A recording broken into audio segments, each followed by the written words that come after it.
Chasing Rainbows really comes from the whole idea of when you're a child, you're taught that at the end of a rainbow lies a pot of gold. You know, it's like something special. On the album, I'm referring to my music career. You know, trying to reach the big time, trying to get to that point where you have the ultimate success. So that's the whole idea of Chasing Rainbows, and the song where I use the line, which is called Follow the Lie, is really a story of life on the road. It's quite a simple song where I talk about how I feel emotionally when I'm touring all the time. The sun is shining through the trees, I'm gazing at the sky.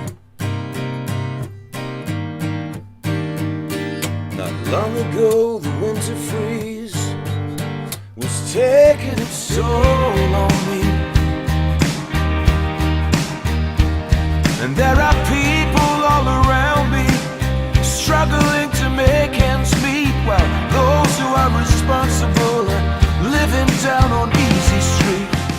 Well, Easier That Way was a song inspired by a movie called Inside Job, which was narrated by Matt Damon, and I saw this film a couple of years ago, and I was really quite strongly affected by it, because the movie basically explains how the whole financial crisis of 2008 actually started.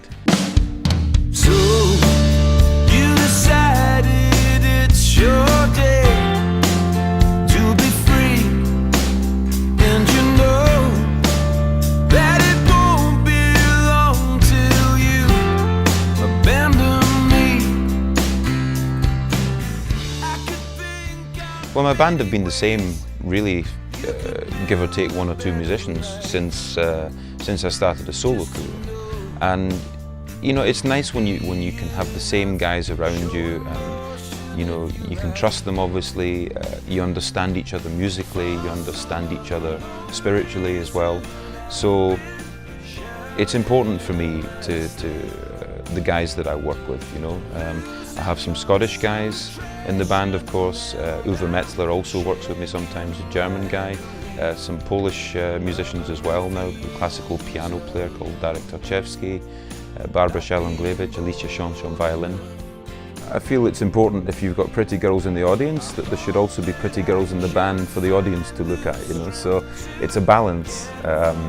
And we do have, you know, Alicia and Basha are both, you know, beautiful looking girls, of course, and but more important, very talented. You know, I wouldn't have pretty girls that had no talent, that's for sure. I'm not interested in that.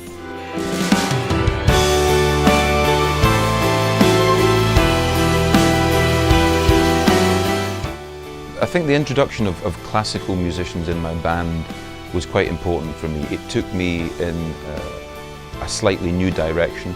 I'm always quite excited when I write and create the songs with Peter or with Uwe Metzler, and we have a basic four-piece band song together, you know, bass, drums, guitar and vocal, and then you introduce new elements to it. You know, sometimes there's analog synthesizer stuff, but when you introduce the string arrangements, the songs change a lot. You know, the new melodies are created from the string arrangements that Philip Tim, who was the arranger, created. It does something to the music, and it's a unique thing, and it's something that I can't do as a writer, because I don't create string arrangements. So it's quite exciting when I give the basic song to the string arranger and it comes back with this new feel. So I enjoy it very much. I've been doing it now for the last few years, and it seems to do something quite interesting to the music. Real life isn't always what you want, isn't always what you need. When I was writing with Genesis, I learned a new writing technique, and it's a technique that Genesis have been using for several years, even when Phil was the singer in the band. And basically, we created music, just pieces of music, and then I would just ad-lib, improvise. I put it on with the headphones quite loud, and I just ad-lib. I just sing the first thing that comes into my head. I tried on this album some new vocal techniques. I wanted to try and take my voice into some new areas, to not follow the same melodic paths that I would normally use when writing a song. So, you know, for example, there's a song called Rianne where I sing in falsetto, which is, you know, in my head voice, and the song musically is quite dreamy as well, so you get this falsetto voice with this kind of dreamy atmosphere musically, and it creates a real magic, you know, it's very special. She was put on earth to complicate my life,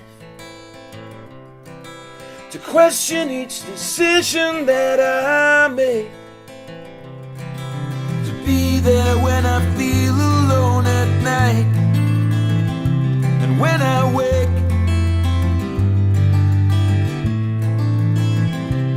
she knows every choice I make for her. And without her, Well, you know, it's been 20 years since my first commercial release, and I've had many funny and quite embarrassing experiences over the time. I've had good experiences, obviously, reaching #1 with Stiltskin, being asked to sing with a band like Genesis. And there's also been those times on the road where, you know, I told many stories over the years. I wrote the Airport song, which is a song that I've been performing at concerts ever since, and it's very, very popular. I've never really recorded it properly, and you know, I'll play it for you.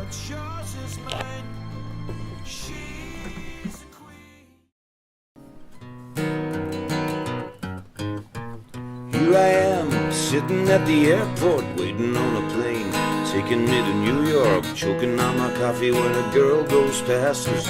Only funny things seem to make me laugh. Well, when I came, I didn't know that I'd be still here a week next Friday. My plane was late 'cause it's raining outside. Someone stole the engines and we're gonna have to glide. Well, I can't sit here forever, because I wanna go home. Never have I felt so bad. Well, maybe I'll just take a cab, because I think I'm going mad. Went to the bar to buy myself a beer, met up with this guy, he'd arrived last year. I bought myself a whiskey, lit a cigarette, and said the more you seem to drink, well, the easier it gets. I guess I'm trying to tell you that if you're gonna fly, get a set of wings and kiss your ass goodbye. And when you pack your case, better pack yourself a bed, 'cause if you had a wish, you'd be wishing you were dead, baby. Well, I can't sit here forever,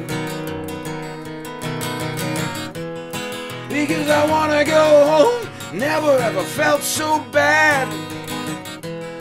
Well, maybe I'll just take a cab, because I think I'm going mad.